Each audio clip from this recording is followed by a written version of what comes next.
আছি। রাতের অন্ধকারের গণহত্যা তথ্য নিয়ে দেখবেন তাদের জন্মের ঠিক নাই। আমার মনের তামান্না ছিল, আমি এটি চেয়েছিলাম, বারবার আল্লাহ পাকের কাছে দোয়া করতেছিলাম। পদ্মা সেতু যখন উদ্বোধন করার জন্য আসলো, আমি এই দোয়াই করেছিলাম, হাসিনা যেন পদ্মা সেতু থেকে এরকম নীল নদের মতো ফিরাউন যেরকম পড়েছে ওই পরে ধ্বংস হয়ে যাকে ইচ্ছা আমার মধ্যে ছিল। যখন বাংলাদেশ থেকে পালাইয়া ভারতে যাইতেছিল, বঙ্গোপসাগরে পড়ে যাক এই ইচ্ছা ছিল। আমি রব্বে কারিমের দরবারে দোয়া করি যে আওয়ামী লীগ নিষিদ্ধ হোক। আজকে আমাদের আন্দোলন যে আওয়ামী লীগ নিষিদ্ধ হোক, বাংলার জমিনে নিবন্ধন বাতিল হোক।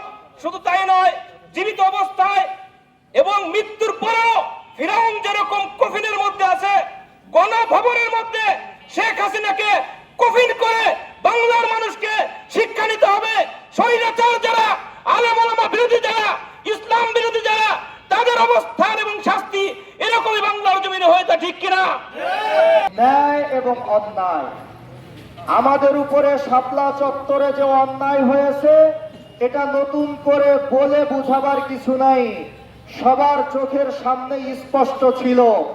কেউ নীরব ভাবে দর্শক হিসাবে ছিল, কেউ নীরবে গুমড়ে কেঁদেছে আলেম ওলামা নিরহ কোরআনের হাফেজদের উপরে নির্যাতন দেখে। এই নির্মম রাতের অন্ধকারের গণহত্যার একমাত্র বিচার ওই সময়ের সকল মদতপুষ্ট জালেমদের ফাঁসি, এর বাহিরে কোনো বিচার হতে পারে? সুতরাং আজ বাংলাদেশ স্বাধীন হয়েছে বলে আমরা শুনি, কিন্তু তার সুফল এখনো ইসলামপন্থীরা পাচ্ছে না। কেন? এখনো কারা এই দেশের বিভিন্ন জায়গায় ইসলামপন্থীদেরকে কোণঠাসা করতে চায়? তাহলে আজকে বলতে চাই, গত 3 তারিখে মামুনুল হক যেটা বলেছেন যে 2 মাসের আলটিমেটাম দিলাম, এর মধ্যে যদি আলেম ওলামা সহ শাপলা চত্বরের সমস্ত বিচার আর মামলার ফয়সালার সুরাহা না হয়, 2 মাস পরে তীব্র গণ আন্দোলনের মাধ্যমে এই বাংলাদেশের দায়িত্ব ইসলামপন্থীরা হাতে তুলে দিতে বাধ্য হবে। যে আলেম ওলামার রক্তের ধারা এই মাটিকে পবিত্র করা হয়েছে, সেই পবিত্র মাটিতে কোন জালেম সরকারকে দ্বিতীয়বার পুনর্বাসন করার সুযোগ দেওয়া হবে না। দেখে যাও জালেমেরা, 2013 সালে যেমন আলেম উলামারা ইসলামকে প্রতিষ্ঠিত করার জন্য বুক পতি দিয়েছিল জালেমের বুলেটের সামনে, আমরা আবারও সারিবদ্ধ হয়ে দাঁড়িয়েছি। যদি ইসলামকে প্রতিষ্ঠিত করার জন্য বুকের তাজা রক্ত দিতে হয়, আমরা রক্ত দেওয়ার জন্য প্রস্তুত আছি। হেফাজতে ইসলাম বাংলাদেশ এটা কোনো রাজনৈতিক সংগঠন না, তবে ইসলামের জন্য, দ্বীনের জন্য হেফাজতে ইসলাম যখন ইসলামের উপর কোনো আঘাত আসবে তখন তারা ঘরে বসে থাকবে না। তবে আমাদের দাবি একটাই, 2013 সালে আমাদের যে ভাইদেরকে শহীদ করা হয়েছে আজ পর্যন্ত ওটার বিচার আমরা পাই নাই। বরং বিগত স্বৈরাচার শাসক বাংলাদেশের পবিত্র সংসদে দাঁড়িয়ে মিথ্যা অপবাদ দিয়ে হেফাজতকে দাবিয়ে রাখার চেষ্টা করেছে। আজ স্বৈরাচারের বংশধরের কোনো পরিচয় বাংলাদেশে নাই, তারপরে বাংলাদেশ এখনো স্বৈরাচার মুক্ত না। আমরা একটাই দাবি করব, আমাদের ভাইদেরকে যারা শাহাদাত বরণ করেছে, বাংলাদেশ খিলাফত যুব মজলিসের পক্ষ থেকে বর্তমান অন্তর্বর্তী সরকারের নিকট আমাদের দাবি, এই নিষিদ্ধ আওয়ামী লীগকে যারা পুনরায় বাংলাদেশে আবার বাস্তবায়ন করার জন্য মেহনত করবে, তাদেরকে শায়েস্তা করার মাধ্যমে ন্যায্য দাবি আমরা চাচ্ছি যুব মজলিস থেকে।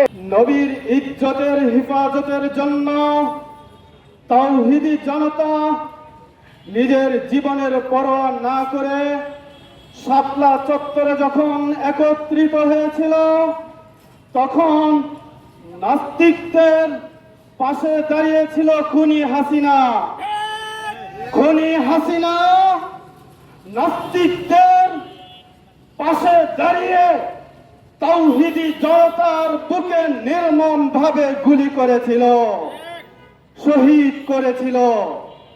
তাওহীদি জনতা দমে যায়নি, তারা ইন্ডিয়া পালিয়ে যায়নি, ইন্ডিয়া পালিয়ে গিয়েছে খুনি হাসিনা, ইন্ডিয়া পালিয়ে গেছে নাস্তিকেরা। আজকে আমি দীপ্ত কণ্ঠে ঘোষণা দিতে চাই, যদি শেখ হাসিনা এবং তার দোসরদেরকে ইন্ডিয়া থেকে ধরে এনে প্রকাশ্যে ফাঁসির ব্যবস্থা না করা হয়, আমাদের বুকের তাজা রক্ত দিয়ে হলেও ফাঁসি কার্যকরের জন্য আমরা রাজপথে ঝাঁপিয়ে পড়ব। বাংলাদেশে তারা ধর্ম নিয়ে কথা বলে এবং ইসলামী দল নিয়ে যারা কথা বলে, তথ্য নিয়ে দেখবেন তাদের জন্মে ঠিক নাই, কথা বলেন ঠিক কিনা? সংগ্রামী সাথী, আমরা সেই জায়গা থেকে বাংলাদেশ খেলাফত যুব মজলিস ফরিদপুর জেলা শাখার পক্ষ থেকে একটা মাত্র দাবি, সেটা হচ্ছে আওয়ামী লীগকে বাংলাদেশ থেকে চিরতরে নিষিদ্ধ করতেই হবে।